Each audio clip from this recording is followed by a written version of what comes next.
Hello, my name is Michael Spiess. I'm mixing the band Helloween on their 40 years anniversary tour. We are here today in Budapest and together with Gainlab audio, and I would like to show you a little gear rundown what I'm using out here on the front of house. First of all, I would say start with the console. I'm using a Yamaha Rivage because of its very musically qualities, and I don't need an external server and external processing for that. Almost everything inside, effect-wise and processing-wise. And of course, I have some analog audio gear with me, which makes the whole thing complete. Even we have everything in digital nowadays available. The extra ice on the cake makes some special devices for a specific task I use, and this makes it completely for me. I would say we start here on that side. Obviously, you see I have a smart computer for frequency replay, what's happened during the show, and volume measurement, dBA measurement. It's very important. A recording computer, Pro Tools for archiving. The band wants it. On that side, on the right side here, I have several devices which I insert in my groups. And when we start here, Gainlab Dictator, which is a very new compressor, pentode with tubes, and I like this device. I learned about from other colleagues, and I had to try it because I was using before in my master bus classic SSL bus style compressor with his distinct behavior. This is very different here with a very smooth compression, and even with a gain reduction of 4 dB, 3, 4, even 5. You can have still this transparent but dynamic reduction without hearing that. So, and I use that compressor in fast attack and a very fast release, and in high comp mode.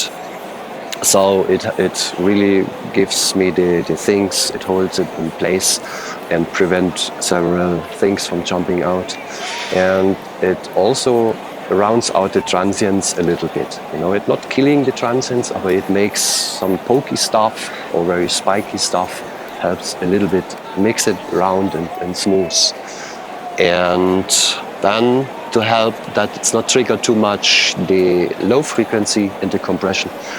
After the Dictator in my master bus, I have in series the Empress, which is a Pultic style EQ with very interesting features, which I like. When you boost, for example, in a Pultic EQ, you have very wide curves. Yeah? Let's say you boost from 60 Hertz, then the curve goes up to 500 Hertz.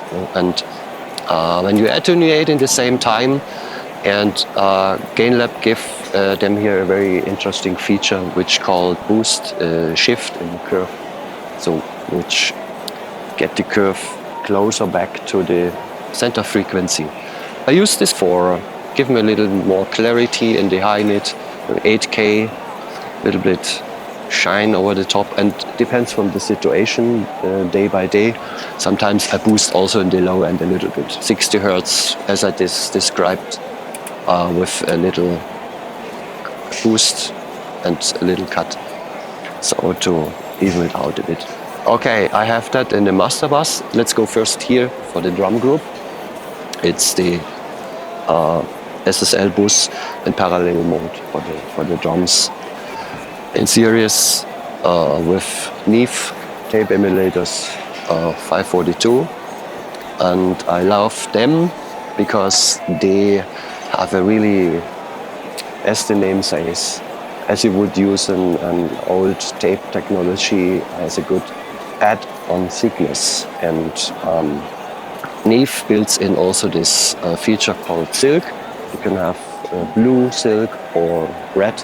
Blue emphasize more low frequencies, and red is more the high frequency saturation from the transformer.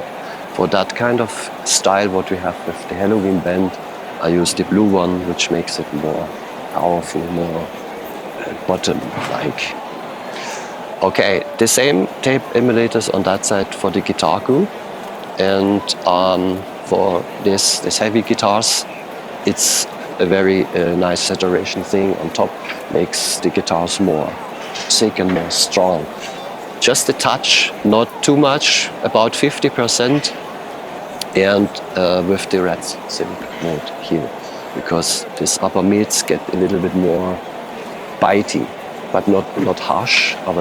So this little cut through gonna work very well with them. Then I have another inserts in the vocals. We have actually 3 singers in this band, and the 2 main vocalists, Andy and Michi, they get an extra 1176 compressor, which is a Bluey from Black Audio. This is a replica of Universal Audio, Reversion A, which is very aggressive and has the ability to keep the vocals really up front with a certain amount of mid-range distortion. Subtle, of course, not audible. That's why I choose 2 real devices of that. And from then I go in serious in Neve Inductor EQ.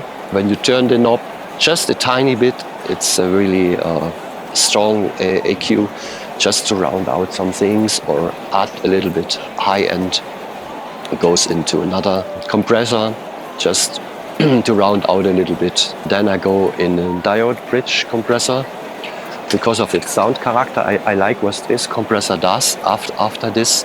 Just 1 dB also with a longer attack and a longer release to even out the vocal more. And finally, from here, also in a tape emulator, which does the same for the guitars or for the drums. It's just weight and body somehow, and more saturation for the vocals with red silk also, to emphasize a little bit the bite and the cut through of the vocal without making it harsh here. Yeah, finally, that's it. At the very end, I have another EQ, which is more surgical, not so wide and musically like the Empress is. But here I can have some frequencies which poke out or something, or add a little bit. And I just cut here. So this is a surgical EQ for operations when something is disturbing in the PA. So, yeah, that's it so far. Thank you very much for your attention, and thank you for Gainlab for showing up here. And yeah, see you next time on another show, and take care. Bye bye.